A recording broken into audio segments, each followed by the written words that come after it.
अब आते हैं रणनीति पर, इंडिसेस पर। H25540 जो इंट्राडे हाई लगा, अभी का प्राइस 527। अनुज, अभी इस प्राइस पे दो चीजें हैं, दो उपलब्धि हैं हमारे पास। 25,500 regain as per these provision stats, और दूसरी चीज huge respect to 10-day exponential average. कैसे अप्रोच करें इस क्लोजिंग को, क्या व्यू रहेगा कल के लिए?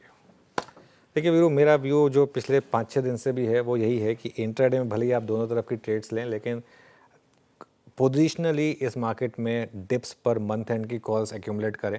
और मार्केट आपको बता के नहीं करेगा, लेकिन जिस दिन ब्रेकआउट होगा वो बड़ा होगा। और देखिए शायद आज है वो, अब अगर कल और एक गैप अप मिल जाए उस ट्रेड डील के बाद, तो हो सकता है आप अपने रिसेंट स्विंग हाई को क्रॉस कर दें। 669 का ही तो है रिसेंट स्विंग हाई, यहाँ से 130 पॉइंट दूर है, क्या बड़ी बात है। तो इवेंचुअली पैसा वो बना रहे हैं जो उस तरीके के कॉल्स को एक्यूमुलेट करें, क्योंकि इस तरीके के मोमेंट के लिए आप तैयार नहीं हो सकते। ये कब आ जाएगा आपको पता नहीं है, लेकिन जब आएगा तब आपको एकदम से मुनाफा देगा। तो ये इसीलिए एक ट्रेंडिंग मार्केट में कंसोलिडेटेड मार्केट या कॉन्ट्रैक्टिंग मार्केट एक अपॉर्चुनिटी लेकर आती है आपके लिए पोजीशन ऐड करने के लिए। स्ट्रक्चर अभी भी पॉजिटिव है, और वो जो फ्लैग वाला पैटर्न का ब्रेकआउट अगर आया, जो आज सुबह हम एक उस पैटर्न को डिस्कस कर रहे थे, अगर वो फ्लैग पैटर्न का ब्रेकआउट आया तो बड़ी चाल संभव है।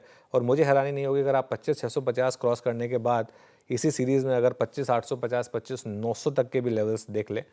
एक व्यू हमने ये लिया हुआ है कि बस वो 20 डे मार्क का एक स्टॉप लॉस रखें सिस्टम में।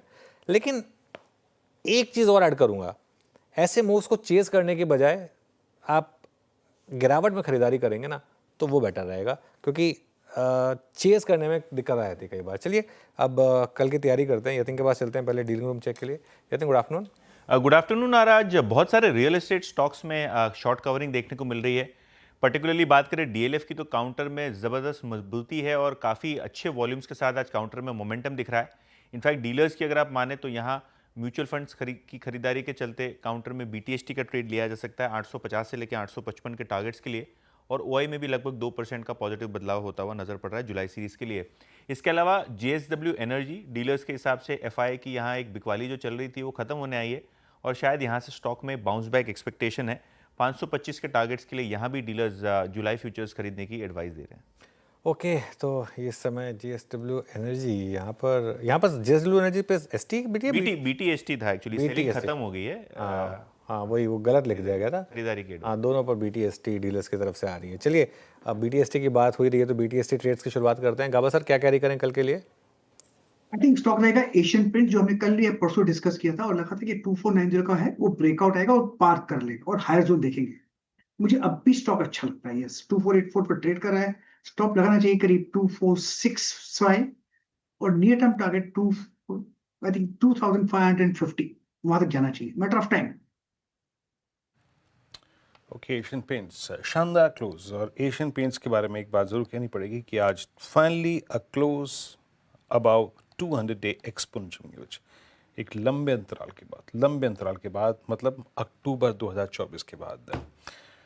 मानस, आपका ट्रेड वेडनेसडे मॉर्निंग के लिए? देखिए पीएफसी पे खरीदारी करने की राय रहेगी। पीएफसी में इंटरडे चार्ट पे इनवर्स रेंजिंग पैटर्न का ब्रेकआउट है। डेली चार्ट पे 10 एंड 20 डे मूविंग एवरेज को रीगेन किया है। तो पीएफसी के फ्यूचर में खरीदारी करेंगे। 421 रुपए की प्राइस चल रहे हैं। 417 रुपए का स्टॉप लॉस लगा लीजिए, 430 के टारगेट सेट कर लीजिए। ओके, अब प्रशांत जी, आपकी ट्रेड क्या रहेगी? अनुज जी, मुझे यहाँ पे बीटीएसटी के लिए और थोड़ा सा इनफैक्ट पोजिशनल अप्रोच भी, इंडिगो काफी अच्छा पैटर्न लग रहा है। प्रीवियस हाई रिटेस्ट हो रहा है 5800, मुझे लग रहा है 5740 पे स्टॉप लॉस रख के 5950 का टारगेट रखा जा सकता है। ओके, इंटरग्रेवेशन था 5800 पे। अगर आप देखें, आपका बाय कॉल है। श्रीकांत, आप क्या पिक करेंगे?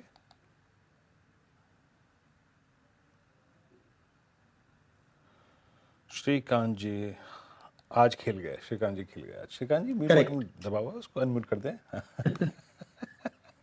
State Bank of India, Virendra, मुझे लगता है यही एक बीटीएसटी हो सकता है। काफी अच्छा फॉर्मेशन है। अभी थोड़ी देर पहले ये कवर भी हुआ था अपने शो में, बट इसके टेक्निकल पैटर्न को देखते हुए लगता है कि ये स्टॉक 825 830 तक के लेवल्स दिखा सकता है, लेकिन कम से कम 825 के लेवल्स तो दिखा ही सकता है। तो 808 रुपए का स्टॉप लॉस रखे और करंट लेवल से इसे खरीदा जा सकता है। ओके, चलिए तो ये इस समय स्टेट बैंक ऑफ इंडिया, यहाँ पर एक बीटीएसटी ट्रेड आती हुई 83,700 पर करीब सेंसेक्स है और मेरे ख्याल से जो एडजस्टेड क्लोज होगा लास्ट 30 मिनट का वॉल्यूम वेटेड एवरेज प्राइस होगा उसके हिसाब से करीब करीब 83,606 83,610 पर आएगा। और निफ्टी का एक बार अगर एडजस्टेड क्लोज दिखा दें मुझे, वो भी मेरे ख्याल से जो करंट लेवल है उसे करीब करीब ये मुझे लग रहा है थोड़ा चेंज होगा, इसको थोड़ा बाद में देखेंगे, ये थोड़ा चेंज होगा। खैर एनीवे अब वीरू के पास चलते हैं और जानते हैं आज की मार्केट ब्रेथ कैसी रही। वीरू बताइए। अनुज, वो आखिरी के अगर आप देखें जो 20 मिनट थे उसने डेफिनेटली एक पुश प्रोवाइड किया है और ब्रेथ स्लाइटली अगर आप देखें इम्प्रूव हुई है, स्पेशली पीएसयू बैंकिंग बास्केट की तरफ से। ये चीज़ जो बास्केट थी ना, और जो निफ्टी बैंक ने वो 200 के कॉलेटर्स के जोन को पार किया, उसने इवनली पॉइज्ड कर दिया।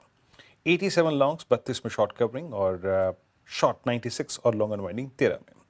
आइए देखते हैं कि करके स्लाइड्स लॉन्ग कहाँ पर थे। सबसे पहले इस क्रम में अगर आप देखें ऊपर आएगा पावर स्पेस, गजब का मूव था। एनएचपीसी, कोटक महिंद्रा बैंक में स्ट्रॉन्ग बिल्डअप था post there quarterly updates.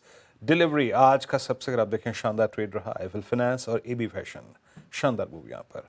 AB fashion lower trajectory से ऊपर निकलता हुआ stock. PFC, SBI cards, BL ने टेंडेमा से